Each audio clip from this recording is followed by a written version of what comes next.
I think they have the laws there and the punishments are all there, but they're not using them to their greatest ability. Like, they're not seeking maximum sentences.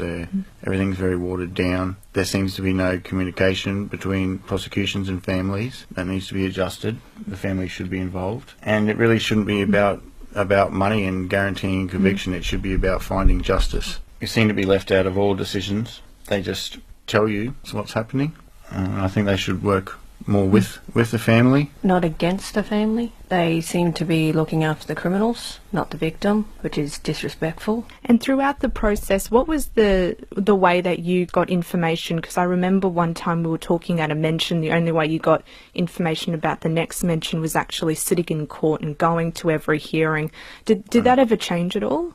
No. Most of the time we were told that it would only be a short mention and you don't need to come. It won't be important. But that's the only way we found out what was happening, what they were waiting for, and when the next mention was. Once it got to Supreme, they told us the date, but that was only for the sentencing. So when it first went to the arraignment and... That's via mail. But that's like after 2 weeks after they've actually had a mention in the courtroom, and it takes them at least 2 weeks for them to give you information, unless I rang up or Shane rang up. And I think you also mentioned after the sentence, then that's when the support kicks in. But did you ever receive any more support after the sentence went through? No. No, we didn't hear from them.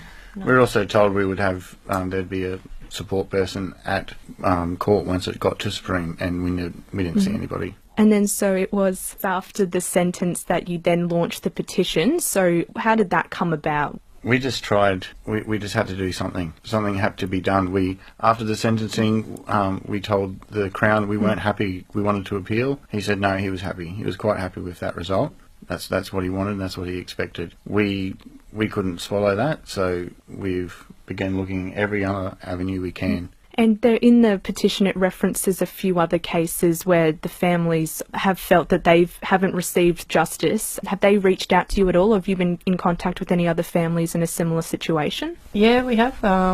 Sue and John Sanderman got in contact with us, so now they're helping us. They've reached out and helped us to see which way to go. It seems there's so many kids. We need to start working together. So it's not just about Hemi's case. Yeah, we'd like to see a tougher sentence in Hemi's case, but we want to make sure that the next family doesn't have to sit where we've been sitting. Has it helped at all knowing that there's other families like you, or does it just add to the grief and the pain? It makes it worse.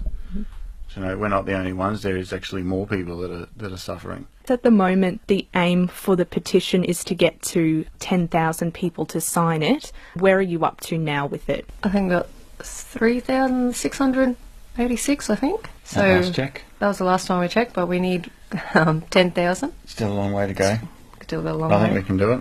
And that will be handed to Yvette Darth, but you have, over the last few weeks, had a few other meetings. Can you tell us about those meetings with some of the state and federal politicians in the area? Yeah, we've had meetings with Julianne Gilbert, also George Christensen and Jim Pearce. So they're all going to write a letter to Yvette for us to see if she can review Hemi's case, and I guess that's where we'll go from there. Because George is federal, did he say he'd look at talking to a federal minister, or does this really have to come from the state? He said it does have to come from the state, but he's willing to do everything he can, from writing to her to also getting us a meeting with the Shadow Minister.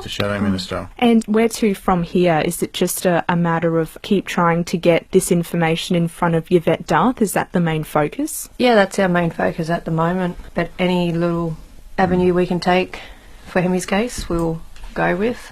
But at the moment, we're going to try and get it to Yvette, and hopefully she looks at Hemi's case and reviews it. And Shane, you touched on it before, but is there any grounds for appeal at all, or have you been told that there's no more avenues to go down?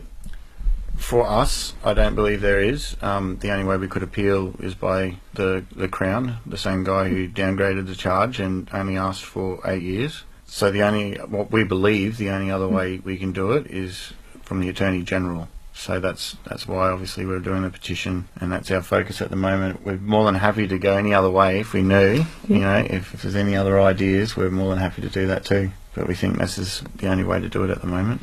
We're setting a very bad precedent with our outcome, because the next case they're going to look at Hemi's case. Case and see that, well, he only got this much. Well, we'll do the same. That's what the Crown And will I do. think slowly after time it's just going to get lower and lower. They should be applying maximum. We need the public support. I know it's easy said than done, but the people out there that have got kids or who don't have kids, just 2 minutes, put yourselves in our shoes. You don't want to be.